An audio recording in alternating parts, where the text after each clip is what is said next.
Having a dog who's on crate rest can be really challenging, especially if you have an active dog. You want to provide them with some form of entertainment while at the same time not inhibiting their recovery process or slowing down that rehabilitation. Today I'm going to tell you about 2 activities you can do with your dog that require minimal movement and are perfect for dogs who are on crate rest. I'm Ken Steep, and welcome back to McCann Dogs. Now, if this is your first time on the channel and you consider your dog a family member, then make sure you hit that subscribe button.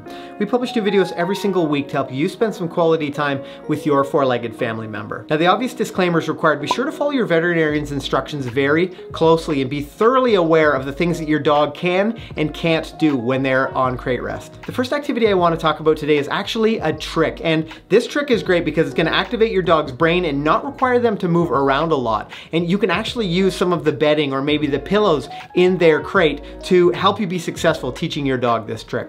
First things first, I want you to have a really great treat available for your dog when you're training them. Anytime you're teaching your dog a new skill or a new trick, it's important that you have something that they really love. And today I have these tiny little Zook treats that we're going to use to teach Grand Slam how to lay his head down on command. So I'm going to start out with one of these Zook treats, and I'm just going to lure Slam's head into that head down position. And when it gets there, I'm going to say yes and then reward him. Lure that head down, yes, and then reward him again. If you find that your dog's really comfortable luring their head down into that down position, you can add a cue to it. So I'm going to say head down, then lure Slam's head down, and yes, reward when he's there. Now remember, you need to issue the command, then lure, then reward. If the treats are on his nose as I'm saying the word, what do you think he's thinking about? It's probably not the word. It's going to be these treats. So it's going to be head down, lure, yes, and reward when his head is in that down position. Now, if you feel like you're struggling to get your dog's head to flat on the ground, that's not terribly uncommon. A couple tricks that you can do: you can get a pillow or like a couch cushion or something like that, and use that same luring technique. So I'm going to say head down, wait till his head, yes. Now you see how his neck and chin are extended out there? Good boy. Head down. Yes. So this allows me to reward him in a position where his chin is literally touching the surface of this. We're actually using one of these conditioning balls, but if you find that your dog is having a tough time getting their chin on the ground or surface that you're practicing this on, then this is a great option. Head down. Yes, and I'll only yes and reward when his chin is flat on the surface.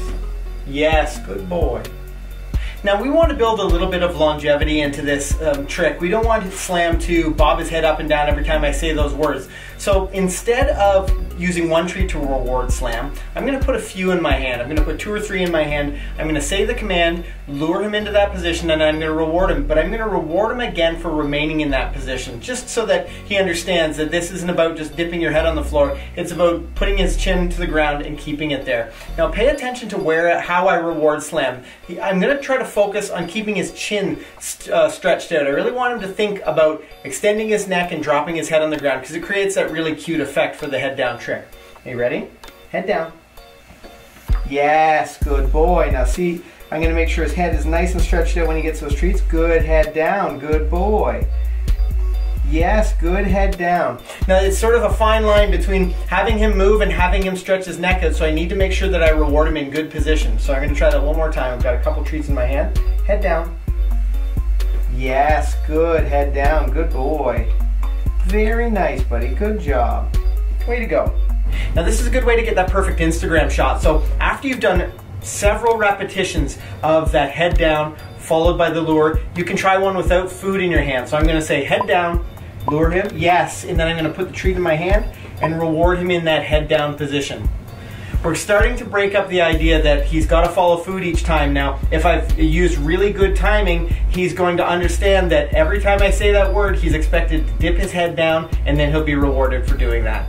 The second activity is a really fun brain game for your dog, and it's actually a food game. So if you have a food motivated dog, this one's going to be perfect for them. Now keep in mind, if your dog is on limited crate rest, be sure to sit in front of the crate when you're presenting this toy. But check out this game, I think your dog's going to enjoy it. So today's brain game is going to include just a couple of items. First one is a muffin tray. Now I picked this muffin tray up for a couple of bucks at a local dollar store, but I'll post our Amazon affiliate links in case you want to get this stuff ordered directly to you, or you may already have it in your kitchen. But we're going to need a muffin tray and some tennis balls. Now I've got 12 tennis balls because I've got 12 muffin spots in our muffin tray, but we're gonna sort of treat it like a food puzzle, and I'll show you what I mean. Now I've got some of Grand Slam's kibble for his dinner beside me, and I'm gonna place a couple of pieces of this kibble into one of the spots in the muffin tray. And then I'm gonna cover it with a tennis ball. Now if you have a dog that's not super eager to engage with some of the stuff or isn't really super keen on food, then I'd probably just allow them, okay, to get the food out of there, to really make a point of the fact that we're putting food into this tray. And Slam is gonna have a couple of pieces of kibble there. Here, bud, go lie down in your bed, Slam. And now, because I know he's pretty keen on food, but I'll drop that kibble into the tray, and then I'm just gonna put a tennis ball on top of it. And we're gonna give it to him and see what he does. Okay. Sniffing around for that food. He knows it's in there somewhere. Where's your dinner? What's this? What's this? Get this. Good boy. Okay. Oh, he just put it in another spot of the muffin tray, and then he got his dinner. Okay, so that was a little bit more complicated than I thought it would be for Slam, but this is going to provide an excellent brain game for him when we put a few more tennis balls in. All right, so Slam's kind of got the hang of this. I'm going to take a couple more pieces of kibble, and I'm going to put them into a different spot in the muffin tray. Now I've got 3 balls here. I'm going to put one on top of the food, and I'm going to put 2 other tennis balls in. Now we're going to let Slam get it. Okay. Slam's pretty good at using his paws to bring the game closer to him. And that was pretty quick. He knocked the food out of that spot really quickly. So that was great. Slam went right to the spot in question. So what I'm going to do is increase the challenge a little bit. I'm going to put food in a couple of the spots in the muffin tray, and I'm going to fill the entire tray full of tennis balls.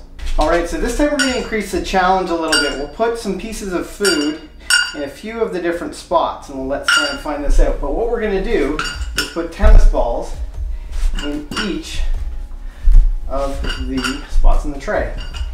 Okay, so we've got all 12 tennis balls in here, and we're going to allow Slam to, I guess, have at it and see what he does. Okay. I'm just going to hold it for a little extra stability as Slam makes his way through here. Now the great part about this is the tennis balls don't naturally just pop out of the tray, so he's really going to work a little bit to get the food out of there. So that's really interesting. He went directly to one of the spots that had food in it. Good boy, and he's flicking it out with his nose and using his paws, really forcing him to work a little bit for these. See if we can find them.